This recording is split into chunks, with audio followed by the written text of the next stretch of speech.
The second studio album from American singer-songwriter and all-round constant pain in the arse Meghan Trainor should naturally leave all sensible and intelligent music critics with the nervous disposition that what they'll be getting themselves into is enough to drive anyone to the brink of rage. Despite her lead single No leading many to believe that she would be changing her sound for this new project, the track was pretty much garbage and left me in particular with the notion that I would like very little about this album. But surely it couldn't get any worse than No, could it? Well, Trainor didn't let me down, because in comparison to many other tracks on this album, No is by no ways the worst song on the album. Hell, it's actually one of the more tolerable tracks. But yeah, I hated this album just 2 tracks in and I found very little to enjoy about it. The first track, Watch Me Do, pretty much sets the bar very low with horrible lyricism, a song where she practically bigs herself up like she's the fucking queen of pop music. One album in and she's already proclaiming herself to be on the same level as Madonna and wants us to watch her as she do.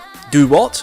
Who knows? Fuck off, hopefully. On top of Trainor's altered vocal delivery is a combination of stuttering drums, brief horns, buzzing effects, keyboard and simple bass guitar, and it's fine for what it is, but the abuse of the English language makes the song beyond listenable. Me Too follows the same tone. Along with double negatives, Trainor has the gall to think that everyone listening wants to be her. What, talentless and rich because a bunch of idiots have somehow deluded themselves into thinking you're any good? Well, in that regards, yes, but I'd like to think I have more pride than you do. Opening up with a constant headache inducing synth bass which carries on throughout the track, add on top of that random bleeps and bloops throughout, the track is pretty much insufferable. I've already talked about No, so here's the link. Go nuts. Better sees Meghan reeling after being spurned by her ex, but we're given no detail how, and how the guy deserves to be alone and she deserves better. Am I supposed to feel sorry for her after the first 3 tracks? Well, it ain't happening. Also, the featured artist, Gotti, whoever that is, his contribution is shite. Music's fine, it's lightweight Caribbean style music with brief, barely noticeable guitar strums, percussion driven, hand claps here and there, and the vocals are fine. Meghan continues to try and pull for some sympathy on Hopeless Romantic where she falls for someone who held open a door for her and that he should find her. Why? Why do you deserve anyone? Plus, what makes you think that you know someone after just 1 second? And let's say this guy is dumb enough to seek you out. Where the hell is he supposed to find you? How is he going to get in contact with you? The music sounds pretty much like a rejected acoustic version of Love You Like I'm Gonna Lose You, and that's that. I Love Me, which features guest Lunch Money Lewis, which I'm getting close to being done for waiting for this guy's project, is a self-love track which contains double negatives, again, contains the line, I don't mean to brag, I don't mean to boast, how humble of you two, and then you continue to do so, and again, Lewis is wasted. See a theme happening with this guy's guest appearances? The music's upbeat and has a nice bass groove to it that carries the track with the hand claps, off-key piano, and what I think is a maraca, but I still don't care for the song that much. The next song, Kindly Calm Me Down, sees Meghan asking some idiot who's got with her to comfort her and calm her in her times of need. It's loosely a piano ballad with electronic drum beat, and that's that. Woman Up is an attempt at a female empowerment track where all a woman needs to do in order to quote woman up is to put on their favourite heels, put on mascara, wear their hair down and wave. Oh, and tells the women who don't need men in their lives to put their hands up.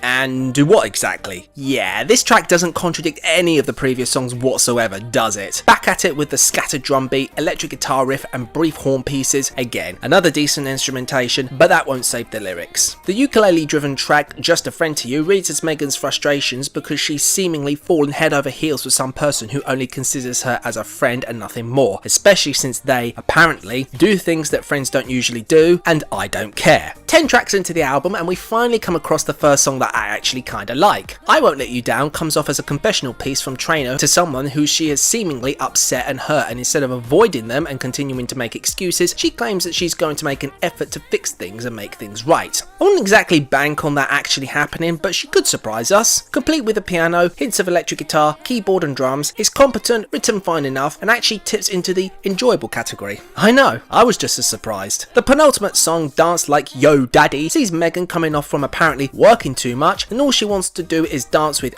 you, yes, you, but she demands that you dance like Yo Daddy. Ugh. Putting aside the most uninspiring dance routine ever created, if you even want to call it that, and Meghan's piss poor attempt at humour, which isn't in any way, shape or form funny in the slightest, is horn driven with scraping sound effects and electric drum beat, and it's dying for a bass to anchor the track in some way. And then we reach the final track, Champagne Problems, which by default I'd say is my favourite song on the whole album. Probably because it signifies the end of what's been an appalling experience, but who knows. It's basically a semi-smack in the mouth to those who complain over the smallest things, yet Meghan refuses to bitch about them since they are insignificant and just continues to have a bit of fun. The track tries again for the Caribbean vibe in terms of its instrumentation and actually manages to hit the mark this time. However, 2 good songs out of 12 don't make up for what is effectively a poor project. Is there talent there? Possibly, but any attempt to realise this is continuously stifled by bad songwriting that's both insufferable and unbearable. The girl's still young enough to completely turn it around, and the fact that Dear Future Husband didn't kill her career when it should have done does speak volumes, but I'll be immensely amazed if she ever releases a good project. Overall, I score this album a 41 out of 100.